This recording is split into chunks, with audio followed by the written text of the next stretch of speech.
a lot of contractors are underfunded to begin with. It's not like, dad handed them a ton of money. They don't start with a ton of money myself included. I feel like I just burned through mass amounts of credit card to get my business Yeah. on there. I didn't Same. get some big SEO, or Yeah. SBA loan or anything to begin with. So being an underfunded smaller company, let's go back to the startups, you know, how much do they have to really start correctly? I mean, Yeah. with the infrastructure done, there is a big initial investment, and how critical is it that they start off with all the right fundamentals, whether it's branding, website, content, all of these Yeah. pieces? Because I see a lot of companies coming in and they start with a crappy website, and then some agency tells them to, go burn through a bunch of money on paid ads right out of the gate. How do they prep Yeah. this?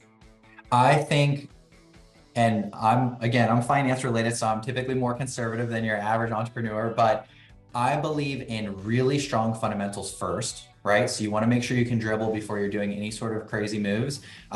In my opinion, you want to invest in the things that you're going to be able to own for a long time. They're an asset for you. So if I'm new to business and I know that every time I handle a lead, I could potentially mess it up because I haven't figured out my operational process, my ability to get back to that lead isn't quick enough.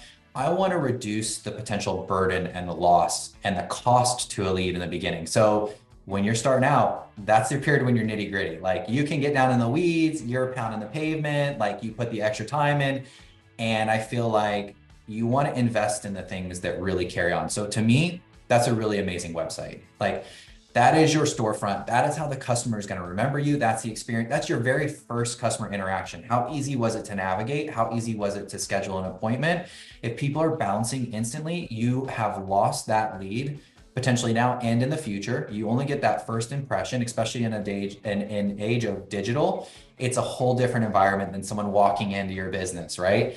So in my opinion, it's invest very heavily in a phenomenal website that's really well thought out, that's high converting. So every time someone lands, you're not losing that opportunity and you can take advantage of it. So in my opinion, a very well-built website is probably number one investment that you can take forward with you. It's going to last you a few years, right? So maybe you're doing 200,000 this year, 500,000 this year, a million.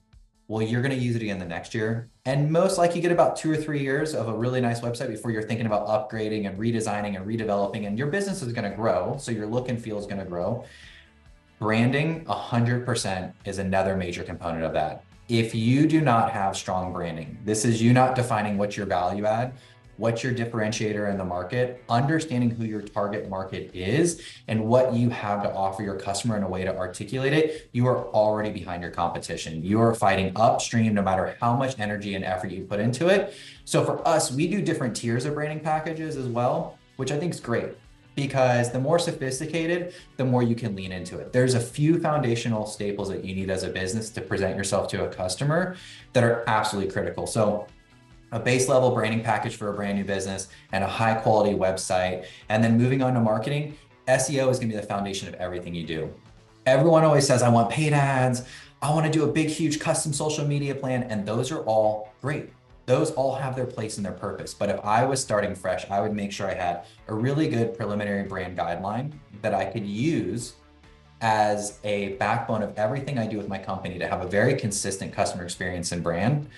I would have a really good website that was focused on site performance, speed, a really clean customer experience. So there was no hiccups and there's no roadblocks to anyone using the website.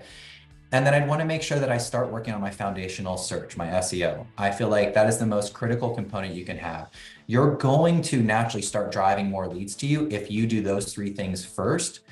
All the other stuff is just going to create a halo effect and you're going to benefit because you've laid the groundwork from a foundational level.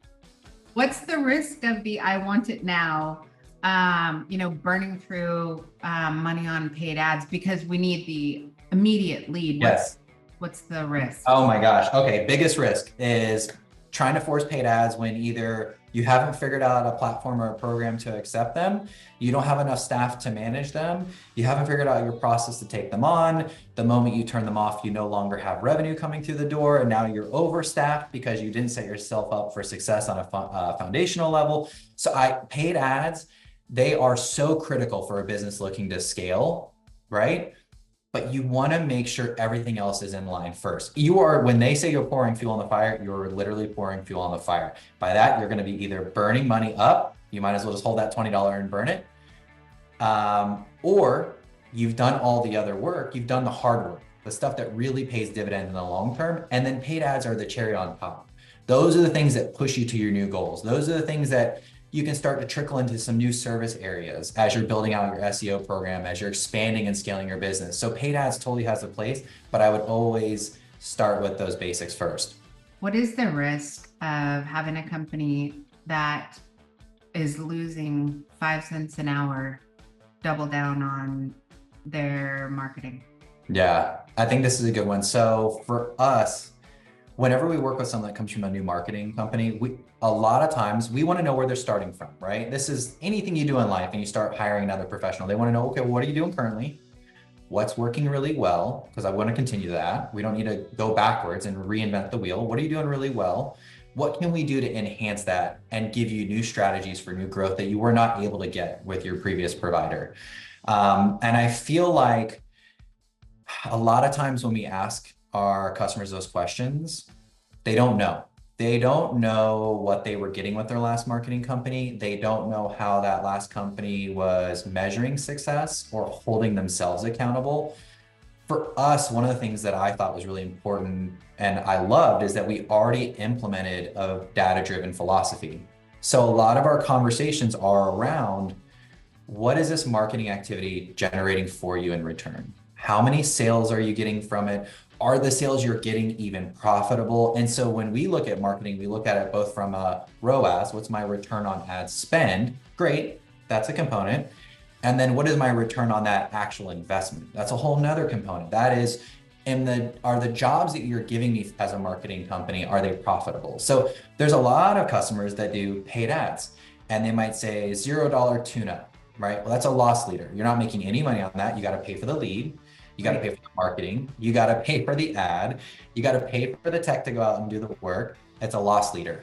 So you want to make sure you're working with a marketing company that knows when those types of promotions should be applied, when they shouldn't, to what ratio they should be applied. So having a really good, well thought through marketing plan that understands both ROAS, return on ad spend, and ROI is critical to your success. We're doing all things right from marketing standpoint, but from a financial standpoint, they're still not, they're going backwards. What are some that has caused that? Yeah, no, and luckily with my background, I've been able to kind of dig into those scenarios when those have come up. And we can take a look at someone's P&L and quickly be able to say, oh, I got it. Okay, we're generating leads. You're running the calls. Your conversions are high. You're closing the deal. But then when you start understanding the costs that are associated with it, whether it's a misprice on the actual job they quoted. So maybe they're not taking into account equipment prices shifted over the last 6 months and they haven't updated their pricing strategy. It happens all the time. Manufacturers come out with new pricing. It doesn't trickle down to the sales team. Prices don't get reviewed and they're selling stuff that's outpriced. And all of a sudden they're losing every time. It's an unprofitable job they're closing, or they're underassuming how much time it takes for the tech to complete the job.